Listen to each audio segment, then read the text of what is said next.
So I just wanted to do a little video just addressing why it is that I dig the Helix. So I get asked, obviously on my channel I experiment with lots of different modelers quite a lot of the time, whether that's something like the Quad Cortex, whether that's the Kemper, whether that's recently been the Axe-Fx 3. In the past I've had things like a GT1000 Core, a Hotone Ampero, Headrush Gigboard, Pocket Pod, Strymon Iridium. Lots and lots of different modelers. People probably more than anything might see me using the Line 6 Helix or the HX Stomp or something from the Helix family. And so why is that? It's not because I get paid by Line 6 or Yamaha for stuff. There's the occasional paid video, maybe like 2 that I've done. No, not even 2. 1. I did one video where I was paid by Line 6 or Yamaha to do the Helix native video. I've obviously done way more than one Helix native video though, because I actually use Helix native, and I think there's a good argument for using it.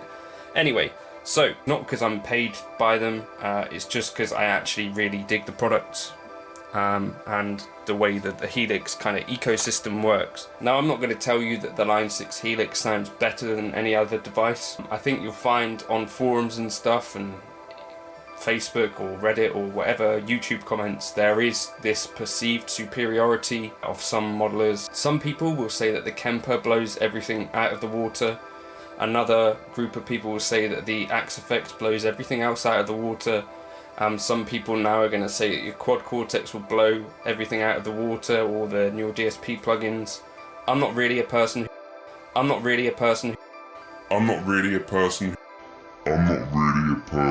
who believes in much of that hyperbole, and I think actually what you end up using the most, I've said this before, is the thing that you'll get the best results out of generally, provided that they're all on some sort of level playing field. And that is assuming, as I believe, that probably there are very good engineers working in each of these companies, whether they're at Fractal, whether they're at Line 6, and whether they're at Boss.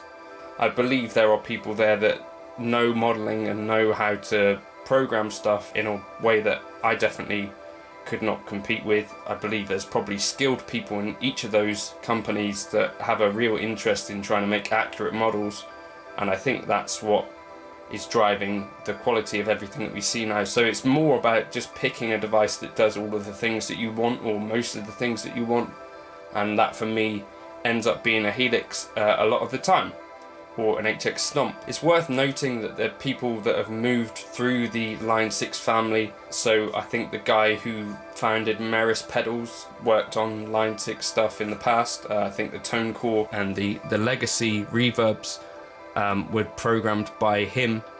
So these ones in particular, which Josh Scott did a video about recently. I know also the guys that founded Strymon started off programming for Line 6 or working at Line 6. I'm sure there's going to be loads more stories like that. I think people that worked for Alesis ended up working at Line 6, and so these are kind of skilled people that understand how this stuff works, that move on to do other stuff in other companies. And you know, I think no one would say that Meris make dodgy pedals, and no one would say that Strymon make dodgy pedals. I think there's a level of respect to those, and so I think it's worth bearing in mind that kind of shared heritage and all that sort of stuff. One thing that I really like about Line 6 is that they've moved to this kind of model now where you've got continual stream of updates, and 3.0 was as significant an update as I've ever seen for any modeler. You know, introducing new loopers, introducing sustains, introducing from the Digitech people the pitch shifting stuff, which is now polyphonic. Yeah, there seems to be a steady stream of updates, and the things that have come in recent updates, like the Cosmos Echo was relatively recent, her Space Echo, I really like that one.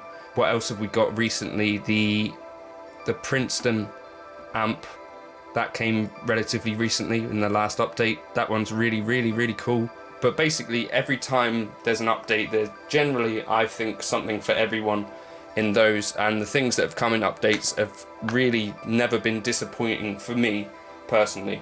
I really like the way that you can interact with the pedals, capacitive foot switching and stuff. For me, I don't miss not having a touchscreen. I find having these tactile buttons works quite well for me, and snapshots in particular are something I really like on the Helix stuff. I find that super powerful. It's something that I miss when I go over to other devices. Now, another thing that I think that the Helix stuff and Line 6 have really nailed, and I think they're still really the only people to have done this, is to have the hardware version and also a software version that can do everything that the hardware can do. So you've got a Line 6 Helix, you've got an HX Stomp, but you've also got Helix Native, and what's really powerful about that is that you can get those same tones in your digital audio workstation, and all the models and stuff that you like that are in the Helix, if there are things that you like. So, you know, the Trainwreck, I really dig. The Litigator, I really dig. I can reamp any sounds that I've got in my workstation, and I can have those tones at my fingertips. Or if I'm using the HX Stomp as a recording interface and stuff, if I've gone away with a laptop or something, just nearly knocking over a cup there, it means that I can come back and I've got the capability to do all of the stuff that I would do in the Helix and more, because you can now do kind of unlimited stuff in the Helix Native world, where you can basically use your whole computer processing power to create like a super Helix, if you like. There's something I've experimented with, and I think it's super powerful, worth checking out as well if you've got Helix Native. You can do things like, well, lots of stuff. I've done videos on it. I'll maybe suggest you go and check one of those out. That's kind of my take on this. Personally, I don't think you need to do anything complicated on the Helix to get it sounding good. I know some people will potentially say that that is the case. I'm not sure that I agree with them. I think making mic choices can make a big difference. So I like the condenser mics, and I like to move the distance to 1 inch on whatever cab I'm using. I open up that high cut as well. I think that's set quite low at 8 kHz for some things, for cleans, and then I might close that down with a snapshot when I kick in a lead tone or whatever.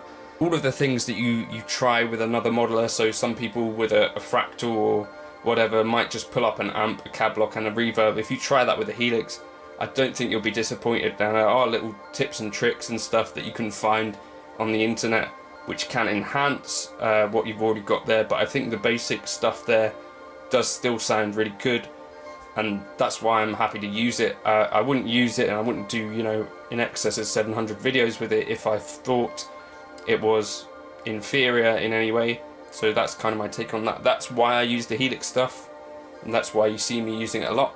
But I'm not, you know, brand loyal or anything. I'll use whatever I can get my hands on, and I think you also learn quite a lot by using other modelers alongside it, and you can get tips and tricks from across the board and try things on your Helix that you've seen done on other devices or vice versa. And I think that's kind of the cool thing once you've opened your mind to the idea that you don't necessarily have to be loyal to just the one or the other.